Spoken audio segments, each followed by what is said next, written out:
మంత్లో మీరు వర్క్ చేస్తేనే మీకు మంత్ ఎండింగ్లో వరకు మీకు ఇన్సెంటివ్ అనేది దొరుకుతుందన్నమాట. సో ఆ మంత్ మొత్తం మీరు లీవ్ పెట్టినట్లయితే హెచ్పి కమిషన్ అనేది అమల్లోకి వస్తుంది కాబట్టి మీ యొక్క శాలరీ ఇంకా ఇంక్రీజ్ అయ్యే ఛాన్సెస్ అయితే ఉన్నాయన్నమాట. Hi hello everyone, welcome back my YouTube channel TBK railways and blog channel. నా పేరు బాలకృష్ణ, నేను ఇండియన్ రైల్వేలో టెక్నీషియన్గా జాబ్ చేస్తున్నాను. ఈరోజు వీడియోలో అసిస్టెంట్ వర్క్షాప్ మెకానికల్ దీని యొక్క జాబ్ ప్రొఫైల్ అనేది నేను ఎక్స్ప్లెయిన్ చేయబోతున్నాను. సో దాంతోపాటు వీటి యొక్క శాలరీ ఏ విధంగా ఉంటుంది, ప్రమోషన్స్ అనేది త్వరగా వస్తాయా లేదా, ప్రమోషన్స్ అనేది ఏ విధంగా ఉంటాయి, సో ఇన్సెంటివ్ అనేది మనకి ఎంత ఇస్తారు, ఏ విధంగా ఇస్తారు, సో మనకి హెల్పర్గా జాయిన్ అయినప్పుడు మనకి ఎంత ఇన్సెంటివ్ అని దొరుకుతుంది, సో వర్క్ ప్రెజర్ ఏ విధంగా ఉంటుంది, ఫర్దర్గా స్టడీ చేసే మనకి టైం ఉంటుందా లేదా, ఇటువంటి ఫుల్ డీటెయిల్స్ అనేది ఈ వీడియోలో అయితే తెలుసుకుందాం. సో లాస్ట్ అన్ని వరకు అయితే స్కిప్ చేయకుండా చూడండి. సో ఇంతవరకు మన ఛానల్ ఎవరైతే సబ్స్క్రైబ్ చేసుకోలేదో సబ్స్క్రైబ్ చేసుకోండి.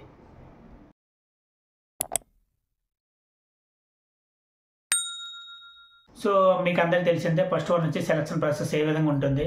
ఫస్ట్ మీకు సింగిల్ సిబిటీ ఉంటుంది, సిబిటీ సెలెక్ట్ అయిన వాళ్ళకి పీఈటీ ఉంటుంది, పీఈటీ అయిన తర్వాత మీకు డీవీ ఉంటుంది, డీవీ తర్వాత డైరెక్ట్గా మెడికల్ ఎగ్జామినేషన్ అనేది కండక్ట్ చేస్తారు. ఆ వర్క్షాప్ సంబంధించి మెడికల్ స్టాండర్డ్ ఏంటంటే C1 మెడికల్ ఉంటే ఈ వర్క్షాప్ కనబట్టి ఎలిజిబిలిటీ అవుతారు.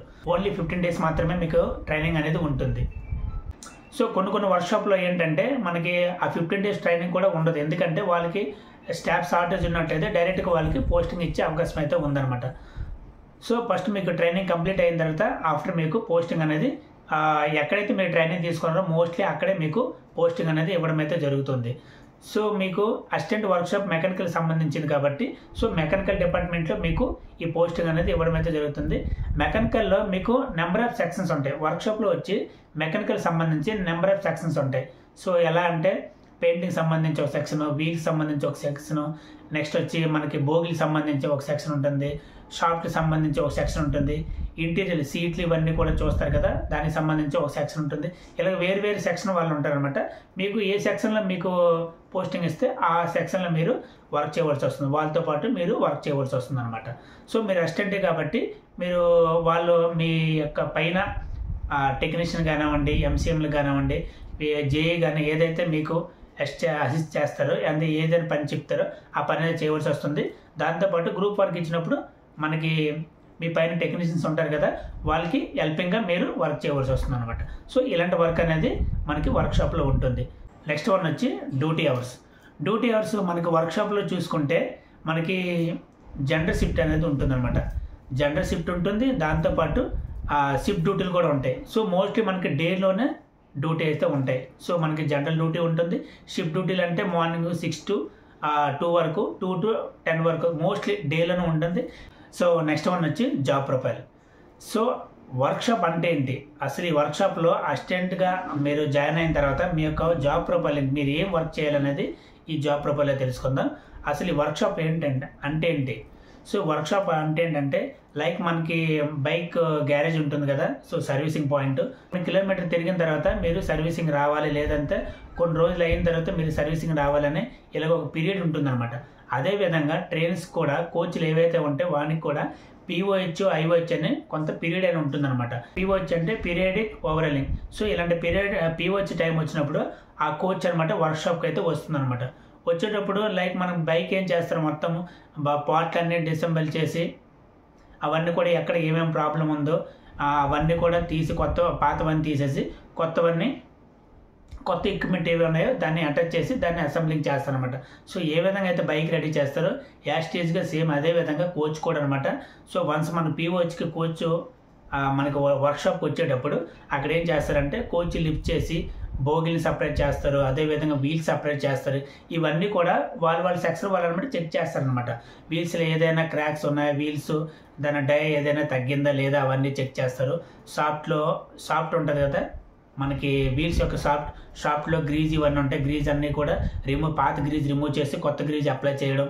సో ఇలాంటి వర్క్ ఉంటుంది. సో నెక్స్ట్ వన్ వచ్చి బోగి లిఫ్ట్ చేసిన తర్వాత బోగి సపరేట్ పెడతారనమాట. బోగిలో మనకి ఇంటీరియర్ సో సీట్లు కానివ్వండి ఇవన్నీ కూడా ఎటువంటి డ్యామేజ్ ఉన్నా సరే సో సీట్లను రిమూవ్ చేసి కొత్త సీట్లను అయితే రీప్లేస్ చేస్తారు. అదేవిధంగా టాయిలెట్ సంబంధించి సో బయో టాయిలెట్ సంబంధించి మెకానికల్ సంబంధించి ఏవే ఎక్విప్మెంట్స్ ఉన్నాయో ఏదైతే వర్క్ ఉందో అవన్నీ వర్క్ కూడా మనం అన్నీ కూడా చెక్ చేయాలి. సో అట్లా దాంట్లో ఎటువంటి ప్రాబ్లమ్స్ ఉన్నా సరే అది రిమూవ్ చేసి కొత్త ఎక్విప్మెంట్స్ అనేది అసెంబ్లింగ్ చేస్తారనమాట. సో అటాచ్మెంట్ చేస్తారనమాట దాంతో. సో ఈ విధంగా వచ్చిన కోచ్ పీఓచ్కి వచ్చిన తర్వాత దాన్ని మొత్తం క్లియర్ కట్గా సో పెయింటింగ్ వేసిన వాళ్ళు పెయింటింగ్ వర్క్ చేస్తారు. పీఓచ్కి వచ్చిన కోచ్ని పర్ఫెక్ట్గా అన్ని రకాల డిసెంబ్లింగ్ చేసి దాని యొక్క మొత్తం సర్వీసింగ్ చేసి అంటే లైక్ మీకు అర్థం అవ్వాలని సర్వీసింగ్ అని చెప్తున్నాను. సో సర్వీసింగ్ చేసి ఆ విధంగా మళ్ళీ రెడీ చేసి దాన్ని మళ్ళీ బయటికి అనేది పంపించడం అయితే జరుగుతుంది. సో ఈ విధంగా మనకి వర్క్షాప్లు అనేది వర్క్ అనేది ఉంటుందన్నమాట. నెక్స్ట్ వన్ వచ్చి శాలరీ అనేది ప్రజెంట్ అయితే 7th పే కమిషన్ నడుస్తుంది. సో మీరు జాయిన్ అయ్యేసరికి అయితే 8th పే కమిషన్ అయితే అమలు అయిపోతుంది అనమాట. So present 7th pay commission నడుస్తుంది కాబట్టి మీకు వచ్చే శాలరీ మినిమం అయితే 42 నుండి 43 వరకు అయితే మీకు శాలరీ వస్తుంది అనమాట. సో దీంతోపాటు మీకు ఇన్సెంటివ్ అనేది దొరుకుతుందనమాట. సో ఈ ఇన్సెంటివ్ అంటే ఏంటంటే మీకు ఇచ్చిన టైం ఒక 5 అవర్స్లో చేయవలసిన వర్క్ను 4 అవర్స్ చేసినట్లయితే మీకు 1 అవర్ అనేది మీరు సేవ్ చేస్తున్నారు కాబట్టి రైల్వేకి మీకు ఆ 1 అవర్ సంబంధించి లైక్ ఓటీ అయితే ఓవర్ టైం చేస్తే ఎలా డబ్బులు ఇస్తారో ఆ విధంగా మీరు సేవ్ చేసినందుకు మీకు ఆ ఇన్సెంటివ్ అనేది ఇస్తారనమాట. సో ఈ విధంగా ఇన్సెంటివ్ అనేది మీరు వర్క్ చేస్తేనే ఆ మంత్లో మీరు వర్క్ చేస్తేనే మీకు మంత్ ఎండింగ్లో మీకు 4,000 to 5,000 వరకు మీకు ఇన్సెంటివ్ అనేది దొరుకుతుంది అనమాట. సో ఆ మంత్ మొత్తం మీరు లీవ్ పెట్టినట్లయితే మీకు ఇన్సెంటివ్ రాదనమాట. ఓన్లీ మీకు వచ్చే శాలరీ మాత్రమే వస్తుంది. సో ఈ విధంగా శాలరీ అనేది ఉంటుందన్నమాట. నెక్స్ట్ వన్ వచ్చి ప్రమోషన్స్. సో ప్రమోషన్స్ పరంగా చూసుకుంటే మనకి స్పీడ్గా వచ్చే ప్రమోషన్స్ అనమాట. వర్క్షాప్లో ఎవరైతే వర్క్ చేస్తున్నారో ఇంతకుముందు 7 years 8 years అయితే పడేది. సో ఇప్పుడు ఏంటంటే 2 to 3 yearsలో మనకి టెక్నీషియన్ 3గా మనకి ప్రమోషన్ అనేది వస్తుందన్నమాట. సో మనకి ప్రమోషన్ పరంగా చూసుకుంటే రెగ్యులర్ ప్రమోషన్స్ ఉన్నాయి, జీడీసీ ప్రమోషన్స్ ఉన్నాయి అండ్ ఎల్డీసీ ప్రమోషన్స్ కూడా ఉన్నాయి. సో రెగ్యులర్ ప్రమోషన్స్ ఏంటంటే మీరు అసిస్టెంట్ నుండి టెక్నీషియన్ 3గా వెళ్ళడానికి మీకు 2 to 3 years పడుతుంది. టెక్నీషియన్ 3 నుండి టెక్నీషియన్ 2 ఒక 2 yearsలో వచ్చేస్తుంది. 2 నుండి టెక్నీషియన్ 1 అండ్ ఎంసీఎం వరకు మీరు నెట్టుకుని వెళ్ళొచ్చు అనమాట. ఎంసీఎం నుండి మీరు జేఈకి వెళ్ళాలంటే అక్కడ మీరు ఎగ్జామ్ అనేది రాయవలసి వస్తుంది. సో ప్రాపర్గా మీకు ఈ యొక్క రెగ్యులర్ ప్రమోషన్స్ అనేది ఈ విధంగా వస్తూ ఉంటాయి అనమాట. లేదు నా దగ్గర క్వాలిఫికేషన్ ఉంది, నేను జీడీసీ రాసి వేరే ప్రమోషన్ వేరే పోస్ట్కి వెళ్దాం అనుకున్నా సరే మీరు వెళ్ళొచ్చు అనమాట. జీడీసీ ద్వారా మీరు అన్ని డిపార్ట్మెంట్ల వరకు అనమాట ఈ జీడీసీ నోటిఫికేషన్ ఉంటుంది. సో ఈ జీడీసీ నోటిఫికేషన్ ద్వారా మీరు ఎస్ఎం కానివ్వండి, టీఎం కానివ్వండి, ఏఎల్పిస్ కానివ్వండి ఇలాగా మీరు ఆ పోస్టులు కూడా వెళ్ళొచ్చు అనమాట. సో నెక్స్ట్ వన్ వచ్చి ఎల్డీసీ. సో డిపార్ట్మెంట్ టెస్ట్లు అనమాట. సో మీరు అసిస్టెంట్గా ఉండేటప్పుడు టెక్నీషియన్ సంబంధించి నోటిఫికేషన్ రావడం కానివ్వండి, ఎంసీఎం జేఈ సంబంధించి నోటిఫికేషన్ వస్తే కనుక మీరు డైరెక్ట్గా అప్లై చేసి ఎల్డీసీ ద్వారా డైరెక్ట్గా మీరు జేఈ కానీ టెక్నీషియన్ కానీ అయ్యే ఛాన్సెస్ అయితే ఉన్నాయన్నమాట. సో ప్రమోషన్స్ అనేది ఈ విధంగా ఉంటాయి. వర్క్షాప్లో చేసే వాళ్ళకైతే అడ్వాంటేజ్ ఏంటంటే మనకి డే డ్యూటీస్ మ్యాక్సిమం ఉంటాయి. సో ఇంకోటి ఏంటంటే లీవ్ అనేది పర్ఫెక్ట్గా దొరుకుతుంది. సో మనకు ఫెస్టివల్ టైం కానివ్వండి ఏ టైం అయినా సరే మనకు వర్క్షాప్లో అనేది పర్ఫెక్ట్గా లీవ్ ఉంటాయి అనమాట, హాలిడేస్ ఉంటాయి.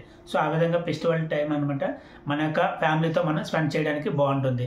సో లేడీస్కి అయితే ఫ్యామిలీతో ఎంజాయ్ చేయడానికి ఫ్యామిలీ లైఫ్ అనేది రన్ చేయడానికి ఈజీగా ఉంటుంది అనమాట వర్క్షాప్లో వర్క్ చేసినట్లయితే. సో దాంతోపాటు ఏంటంటే మీరు ఫర్దర్గా హయ్యర్ స్టడీ మీ దగ్గర క్వాలిఫికేషన్ ఉంది, ఫర్దర్గా హయ్యర్ కేటగిరీకి సంబంధించిన ప్రమోషన్కి వెళ్ళాలనుకుంటే మీరు స్టడీ చేసుకోవడానికి కూడా టైం ఉంటుందన్నమాట.